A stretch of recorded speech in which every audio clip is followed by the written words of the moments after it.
آج کا مسلمان فرعون کا وارث بننے چلا ہے، دولت کے نشے میں اتنا چور ہو گیا کہ وہ اللہ کو بھول گیا، قبر کو بھول گیا، آخرت کو بھول گیا، جبکہ اللہ کے حبیب مصطفیٰ کریم رؤوف الرحیم صلی اللہ تعالی علیہ وسلم ارشاد فرماتے ہیں ابن آدم کے قدم قیامت کے دن زمین پکڑ لے گی اور اللہ اس سے 5 سوال کرے گا۔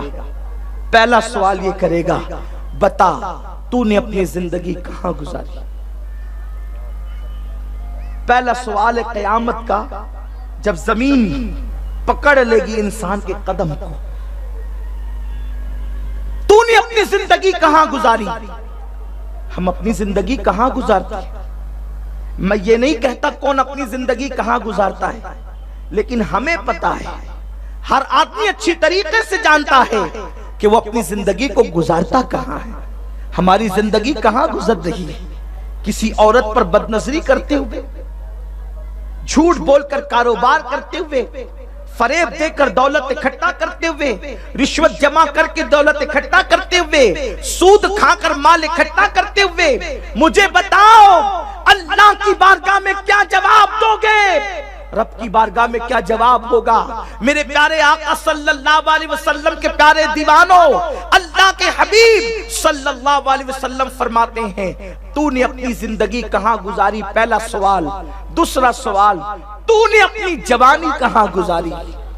پوری زندگی کے بارے میں پھر واپس جوانی سے متعلق پوچھا جائے گا، تو نے اپنی جوانی کہاں گزاری؟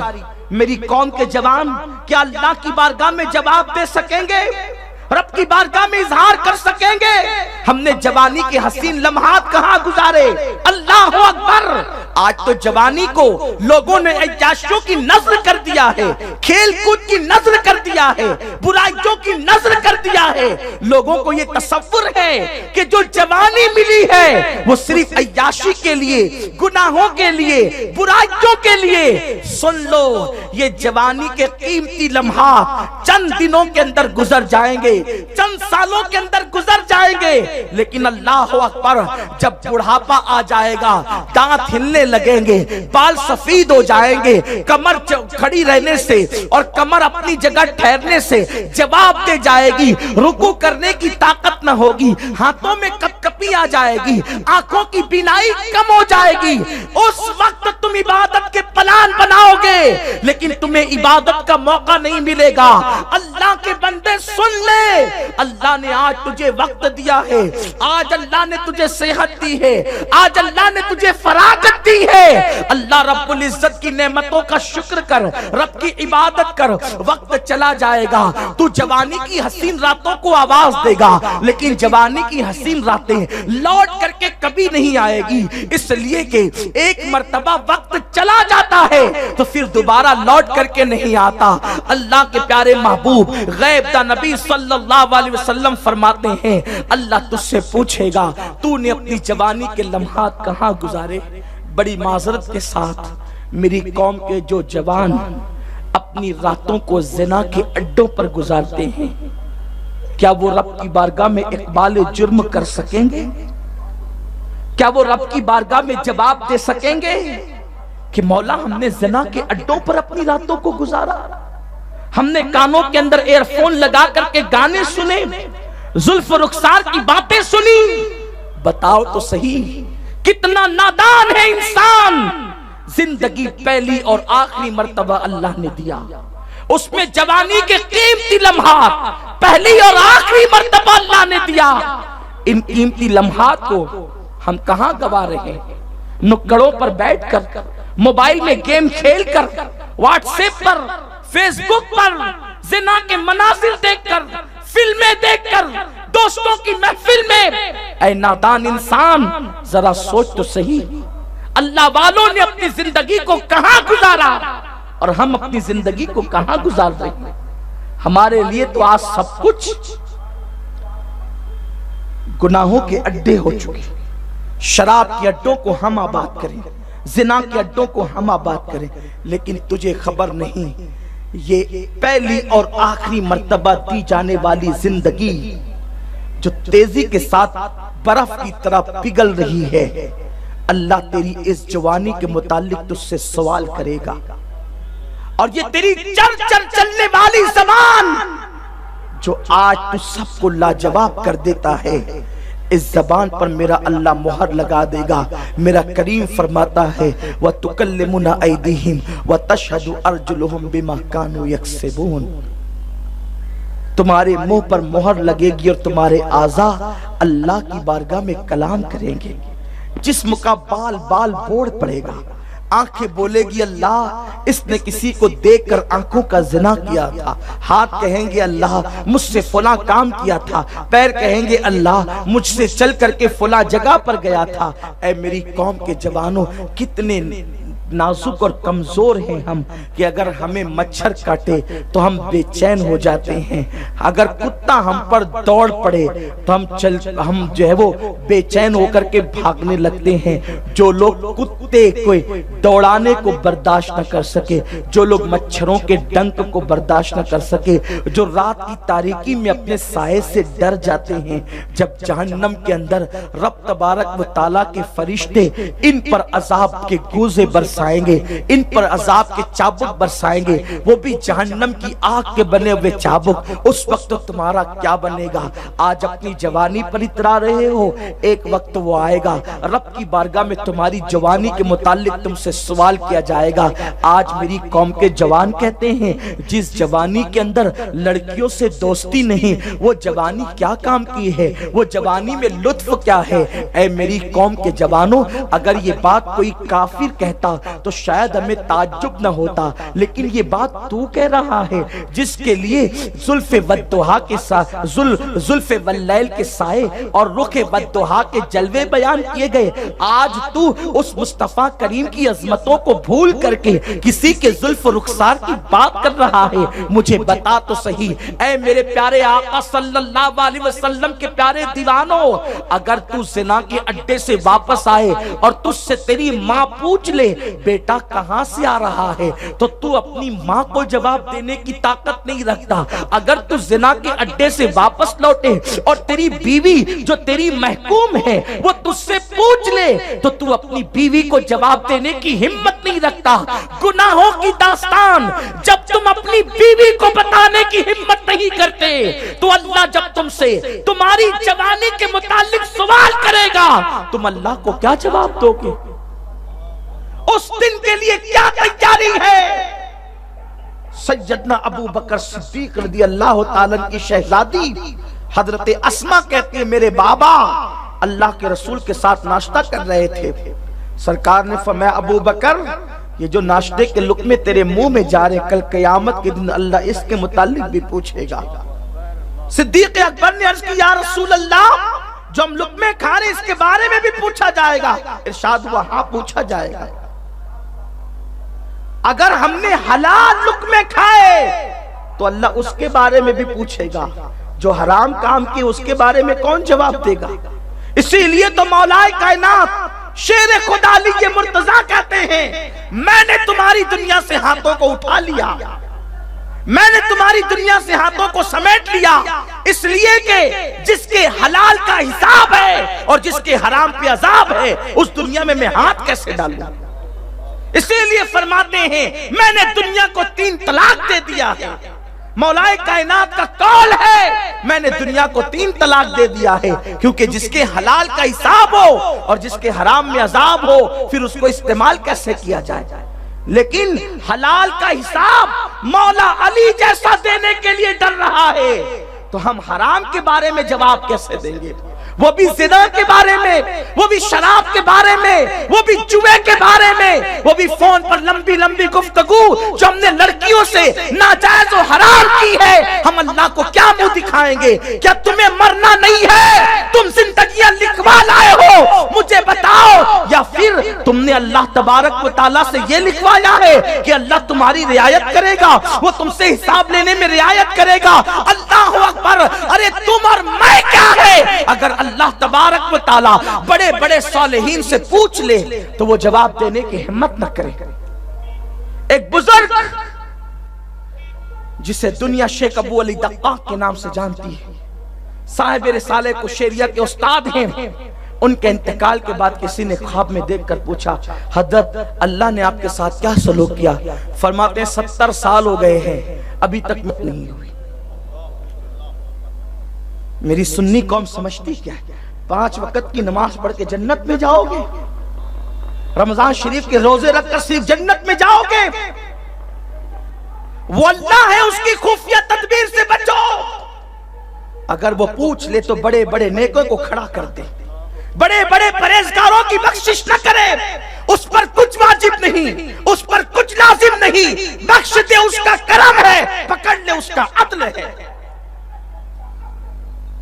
یوں ہی انبیاء کرام تھوڑی روتے تھے۔ حضرت سیدنا ایوب علیہ السلام نے جب صبر کی انتہا کر دی، کتنا صبر کیا جناب ایوب نے؟ آپ کے صبر کے متعلق بیان کیا جاتا ہے آپ کے جسم میں آبلے پڑ گئے، اور علامہ شرف الدین یحییٰ منیری رحمت اللہ علیہ نے تو یہاں تک لکھا ہے مکتوبات صدی 2 صدی میں کہ جسم اقدس میں کیڑے آ گئے۔ حالانکہ ہمارے علماء اہل سنت یہ عقیدہ رکھتے ہیں کہ اللہ اپنے نبیوں کو ایسی بیماری نہیں دیتا جس سے لوگ نفرت کریں، لیکن وہ طبعی بیماری نہ تھی جس میں اقدس میں کیڑے، اور وہ کیڑے جب گر جاتے تو ایوب علیہ السلام اس کو اٹھا کر اپنے جسم میں رکھتے اور رکھ کر کے کہتے اے کیڑو ابھی یہ غذا میرے جسم کے اندر تمہارے لیے باقی ہے، ابھی کہاں جاتے ہو؟ ناراض ہو گئے؟ کھا لو میرے جسم کو۔ کیڑے بڑھتے بڑھتے حضرت ایوب علیہ السلام کی زبان پہ حملہ کرتے ہیں اور دل پہ حملہ کرتے ہیں۔ جب زبان پہ حملہ کیا اور دل پہ حملہ کیا، ایوب چیخ پڑے۔ جب ایوب چیخ پڑے تو اللہ نے کہا ایوب تیرے پاس صبر ختم ہو گیا، امتحان ختم کر دے، تو میری شکایت کرنے لگا۔ یار کی شکایت کرتا ہے، اپنے محبوب کی شکایت کرتا ہے، جس کو معبود مانا اس کی شکایت کرتا ہے۔ ایوب نے تب بھی کہا نہیں مولا، شکایت نہیں کرتا بلکہ تجھ سے عرض کرتا ہوں کہ ان کیڑوں سے کہہ دے کہ یہ میرا پورا جسم کھا جائیں لیکن میری زبان نہ کھائیں اور میرا دل نہ کھائیں۔ کہا ایوب جب پورا جسم کھلانا چاہتا ہے تو زبان اور دل کیوں بچانا چاہتا ہے؟ عرض کرتے مولا وہ بھی صرف تیرے لیے، اپنے لیے تو کچھ ہے ہی نہیں، صرف تیرے لیے۔ کہا ایوب میرے لیے کیوں؟ کہا مولا زبان رہے گی تو تیرا ذکر کروں گا اور دل رہے گا تو تیری یاد کروں گا، وہ بھی تیرے لیے۔ ایوب کی اس ادا پہ پیار آیا، امتحان ختم کر دیا، ایوب کو شفا دے دی، زمین پہ پیر مارا پانی کا چشمہ نکلا، غسل کیا اور حسن مل گیا اور جمال مل گیا۔ امام شرف الدین یحییٰ منیری لکھتے ہیں کہ جو کیڑے ایوب کے جسم سے وابستہ ہوئے اللہ نے ان کیڑوں کو ریشم کا کیڑا بنا دیا، اور کیڑے دوا مار مار کے ہلاک کیے جاتے ہیں، اور جو ایوب کے جسم سے منسوب ہو گئے ان کیڑوں کو پالا جاتا ہے، ان کے لیے فارم ڈالے جاتے ہیں، اور انسانوں کو بتایا جا رہا ہے نادانو اگر کیڑے نبی کے جسم سے وابستہ ہو جائیں تو انہیں مارا نہیں جاتا، انہیں پالا جاتا ہے۔ اگر انسان نبی کے قدموں میں آ جائیں تو لوگ انہیں کیسے ماریں گے؟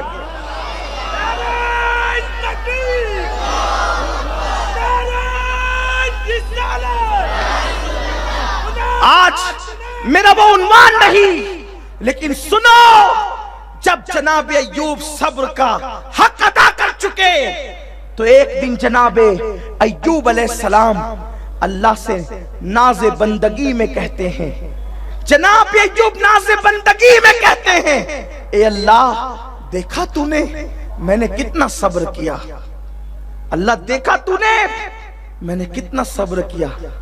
صبر تو کیا تھا نا، کتنا صبر کیا تھا، بچے مر گئے شکایت نہ کی، اور کیا کہا میں بھی اللہ کا ہوں وہ جو چاہے کرے، مویشی مر گئے محل گر گیا میں بھی اللہ کا ہوں، کتنا صبر کیا، جسم میں آبلے پڑ گئے صبر کیا، لقمے کو وہ ایوب جو سب کو کھلاتے تھے اب وہ ایوب کے پاس ایک لقمہ نہ رہا، صبر کیا۔ ایوب کو حق تو تھا نا کہ کہتے میں نے صبر کیا، کہہ گئے اللہ دیکھا تو نے میں نے کتنا صبر کیا، آواز آئی ایوب تو جو کہتا ہے کہ میں نے اتنا صبر کیا، میں تجھ سے پوچھتا ہوں کہ یہ صبر کی توفیق تو کہاں سے لایا تھا؟ تجھے اگر اپنے صبر پہ ناز ہے تو بتا تو صبر کی توفیق لایا کہاں سے تھا؟ تو جناب ایوب علیہ السلام سے جب یہ بات کہی جاتی ہے تو میں اور آپ ہماری حیثیت کیا ہے، اپنی اوقات کیا ہے؟ اس کے بعد آپ دیکھیں حضرت سیدنا داؤد علیہ السلام اللہ کی خشیت و خوف سے اتنا روئے کہ حضرت سیدنا داؤد علیہ السلام کی آنکھوں سے جو آنسو نکلے، ان آنسوؤں سے وہ زمین پر جو آنسو گرے تھے اس سے سبزہ اگ گیا، سبزہ جو ہے وہ اس سے اگ گیا، گھاس اگ گئی۔ تو حضرت داؤد علیہ السلام نے اللہ سے عرض کی اللہ دیکھ میں تیرے لئے کتنا رویا۔ ارشاد ہوا ایوب داؤد تجھے اپنا رونا یاد ہے اور تجھے میری نعمت یاد نہیں؟ یہ نبیوں سے کہا جا رہا ہے، وہ بے نیاز ہے، وہ شان والا رب ہے۔ آپ کو نہیں پتا میرے پیارے آقا علیہ السلام کے پیارے دیوانوں، حضرت سیدنا مالک ابن دینار کہتے ہیں پاپیوں سے پوچھے گا کہ تم نے گناہ کیوں کیا، اور نیکوکاروں سے پوچھے گا میں نے جو نیکیوں کی توفیق دی تھی تم نے اس پہ شکر ادا کیوں نہ کیا؟ فرماتے ہیں جن کو نیکیوں کی توفیق دی اگر وہ لوگ انگاروں پہ سجدے کرے اور ان کی پیشانیاں مثل ورق کے ہو جائے تو بھی وہ لوگ اللہ رب العزت کا شکر ادا کرنے کا حق ادا نہیں کر سکتے۔ آپ مجھے بتائیں تو شیخ ابو علی دقاق جو امام قشیری جیسے صوفیہ کے استاد ہیں فرماتے ہیں 70 سال ہو گئے میں کھڑا ہوں۔ کہا کیوں؟ کہا ایک گناہ ہوا تھا، توجہ فرمائیں میری قوم کے جوان توجہ فرمائیں۔ آپ یہ سمجھتے ہیں ہم گناہ کرتے رہے پھر پنج وقتہ بھی پڑھتے رہے؟ یہ پنج وقتہ تو غلامی کی ایک تمہید ہوا کرتی ہے۔ نمازیں جو ہے علامت ہے غلامی کی، بندگی کی علامت ہے، ورنہ وہ چاہے قبول کرے چاہے رد کرے۔ ہم تو حال یہ اپنا کہ ہم نے تو عبادت کو تجارت بنایا۔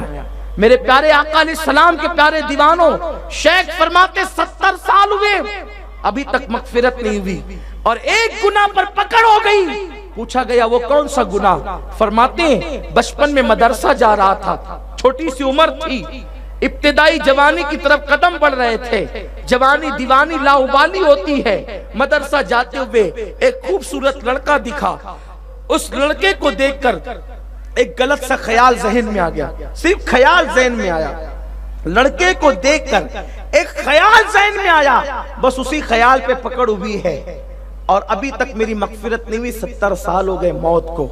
آپ سے پوچھنا چاہتا ہوں اگر لڑکے کو دیکھ کر غلط خیال آ جائے تو ساری زندگی عبادتیں کیے، امام قشیری جیسوں کے استاد ہیں، صوفیہ ہیں، صوفیہ کے سردار ہیں، اس کے باوجود بھی 70 سال ہوئے۔ امام ابن الجوزی نے اس کو نقل کیا ہے، کہتے ہیں اسی ایک گناہ پر پکڑ ہوئی ہے، ابھی تک مغفرت نہیں ہوتی۔ ایک خوبصورت جوان کو دیکھ کر ایک خیال ہی آ گیا تھا۔ آپ مجھے بتائیں اتنا بڑا بزرگ کہلانے والا، اتنی عبادتیں کرنے والا ایک جوان کو دیکھ کر بچپنے میں جوانی میں نہیں، شعور کی عمر کو نہیں، کیونکہ جن کے رتبے ہیں سوا ان کو سوا مشکل ہے۔ اگر کوئی یہ سوچے نا کہ ایسے لوگوں کی پکڑ ہو جاتی ہے، وہ پکڑ ہونا ہی اس بات کی ضمانت ہے، اس بات کی علامت ہے کہ وہ اللہ کے محبوب اور مقبول ہے۔ کیوں؟ اس لیے کہ پڑوسی کا بچہ اور اپنا بچہ جب آپس میں لڑتے ہیں تو ہوشیار آدمی کی نشانی یہ ہے وہ اپنے بچے کو تماچا لگا کے کہتا ہے گھر میں چل، تاکہ پتا چلے یہ اپنا ہے۔ تو چھوٹی چھوٹی غلطیوں پہ جن کی پکڑ کی جاتی ہے ان کو بتایا جاتا ہے یہ اپنے ہیں، اس لیے ان کی عظمتیں بتائی جا رہی ہیں، ورنہ اس سے کوئی غلط مفہوم نہ لے۔ یہاں تو کروڑوں گناہ پھر بھی پکڑ نہیں ہوتی، کیوں؟ ڈھیل دی جا رہی ہے تاکہ گناہ پہ گناہ کرتے جاؤ، جہنم کا ایندھن بنائیں گے، لیکن وہاں چھوٹی سی خطا پر بھی پکڑ ہو جاتی۔ کیسے آئینہ دیکھ کر کہتے ہیں کہ میرا حسن تو پوری کائنات کی نعمتوں سے بڑھ کر ہے، بس اسی پہ پکڑ ہوتی ہے اور پھر کنویں میں ڈال دیے جاتے ہیں، اور اس کے بعد کھوٹے سکوں پہ بیچ دیے جاتے ہیں، پھر اس کے بعد 20 سال تک کے قید کیے جاتے ہیں، اس سے پہلے الزام لگائے جاتے ہیں، لیکن جب احساس ہوتا ہے ہم نے جو سوچا تھا وہ اپنی شان کے مطابق نہ تھا، شان نبوت، شان رسالت، شان محبوبیت کے خلاف